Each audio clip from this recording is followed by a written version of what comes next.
يقول جروح الأصحاب خلتني أصم بكم وأعجم ولا عد دريت إيش صابهم للآن. إن قلت هو حقد فأنا كنت صاحب دم، عليش بايح بذوة أنا لهم خزان. وإن قلت قلة بصر منهم فليش أهتم، وليش عاد الوجع والضيق والأحزان. وإن قلت ما بش ضمير يمكن نعم يسلم، ويقول فعلا نعم ما بش ضمير إنسان. لأن لو شي ضمير ما تم ذي قد تم، ولا وقع ذي وقع من طعن واستجبان. يا هاجسي يقول لك كم من نذر لا يحلم يعيش مرتاح وهو عايش على النكران. بعنوان جروح الأصحاب بقلم الشاعر أبو علي صوال، تعبر بما فيها أداء والحان أبو قناف الطويل. بدعت قولي برب الكون ذي يعلم، خوافي الناس سبحانه عظيم الشان. الحمد لله عدمت نفس بني آدم، ملاحب القهوة شنت من سما همزان. وبعد يا جاسي لمن عاقد النام، كما في ويا القلب ضيق كأنه بركان. من باطل أصحابي كانوا مثل حيد أحرام، واليوم يا أبو علي سوى له هذا كان. بعد الثاق والمخاوة ذي جارت في الدم، تغير وليش فجأة واصبح عدوان. بللت ضحيت سويت فوق ما يلزم، والتالي يغبني قلبي غبن فوق غبان.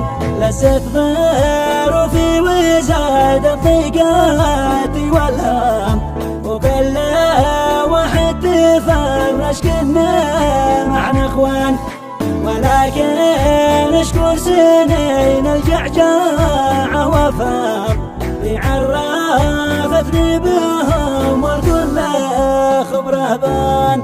ما كنت افكر ولا اتوقع ولا اتوهم ان ياتي اليوم اللي فيه اكره الخلان، او اني يصبح على صحبتهم اتندم.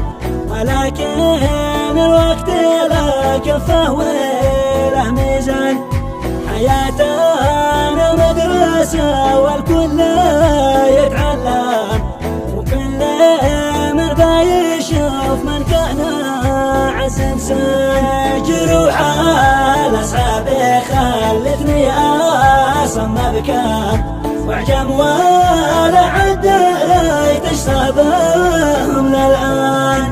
إن قلته حقد فأنا كنت صاحب دم، علي شيبة يعقده وانا لهم مخزن. وإن قلت قلة بصر منهم في ليش اهتم، وليش عاد الوجع والضيق والأحزان. وإن قلت ما بش ضمير يمكن نعم يسلم، ويقول فعلا نعم ما بش ضمير إنسان. لأني لو شي ضمير ما تم ذي قدام، ولا وقع ذي وقع من طعنه واستجبان.